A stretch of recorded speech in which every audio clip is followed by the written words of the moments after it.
तर भारत पाकिस्तान युद्धाच्या पार्श्वभूमीवर मुंबईतल्या मच्छीमारांसोबत नौदलाची एक महत्त्वाची बैठक झालेली आहे। यात मच्छीमारांना गुजरात बॉर्डरकडे मच्छीमारी करण्यासाठी जाऊ नये असं सांगण्यात आलंय। काही संशयास्पद दिसलं तर त्वरित सरकारनं प्रसिद्ध केलेल्या क्रमांकावरती सांगावं अशा स्वरूपाच्या सूचनाही मच्छीमार बांधवांना देण्यात आल्यात आणि याच संदर्भात मच्छीमार बांधवांशी बातचीत केली आहे आमची प्रतिनिधी भाग्यश्री प्रधान यांनी।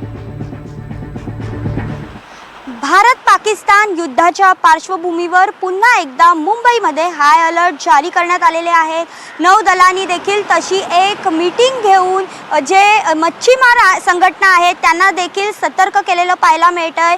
मच्छीमारांना एका ठराविक विशिष्ट बॉर्डरपर्यंत जाऊ नका अशा सूचना देखील नौदलाने दिलेल्या पाहायला मिळत आहेत। या संदर्भात बोलण्यासाठी काही मच्छीमार आपल्या समोर आहेत, आपण त्यांना विचारूया नेमक्या त्यांना या सूचना काय दिलेल्या आहेत। जयेश भोईर आपल्या बरोबर आहेत। सर, नेमक्या काय सूचना तुम्हाला देण्यात आलेल्या आहेत? कुठेपर्यंत जायला सांगितलंय, कुठे जाणं टाळायला सांगितलंय? आम्हाला काल सूचना आले फिशरीजमधून। आमची सोसायटी आहे मच्छीमार सर्वोदय सोसायटी आणि त्याचे सगळे बोटी आहेत ती आणि सगळे रजिस्ट्रेशन बोटी आहेत त्या सोसायटीचे।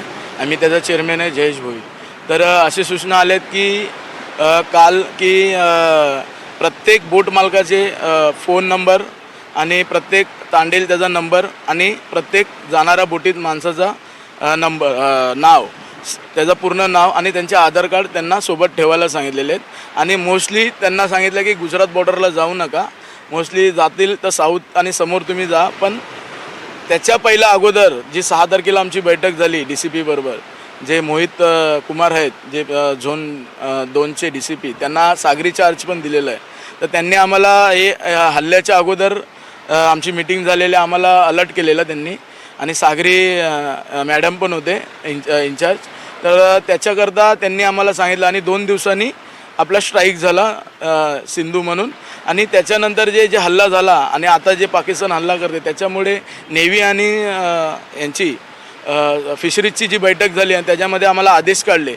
तर त्या आदेशाने आम्हाला प्रत्येक बोटवाल्यांना आम्ही काल सगळ्यांचे नंबर कॉन्टॅक्ट सगळे घेतला आणि फिशरीजला पाठवून आणि नेव्हीला पाठवले आणि प्रत्येक बोट मालकाला फोन येतो समोरून की तुम्ही जाणार असणार तर अशा पद्धतीने जा आणि इकडे आणि सगळ्यांचे नंबर आणि ID प्रूफ घेऊन जा, कारण का आतमध्ये नेव्ही कोस्टगार्ड सगळे चेक करणार। आणि आम्हाला त्यांनी सांगितलं की तुम्हीच आमचे डोळे आहेत, कान आहेत, तर तुम्हीच जर काही गोष्टी तुम्हाला दिसत असणार समुद्रामध्ये की बाबा कोण येतोय काय, तर त्याच्याकरता अलर्ट राहण्याकरता आम्हाला सांगितलेलं आहे।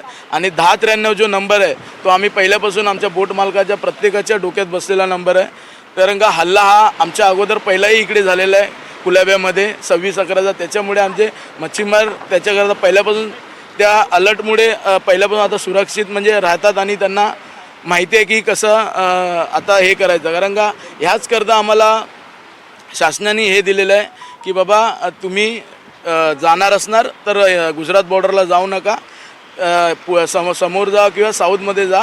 तर मच्छीमारी, कारण का मच्छीमारी केली नाही तर त्यांचे पोटांचा उद्वार जो आहे तो भरणार नाही।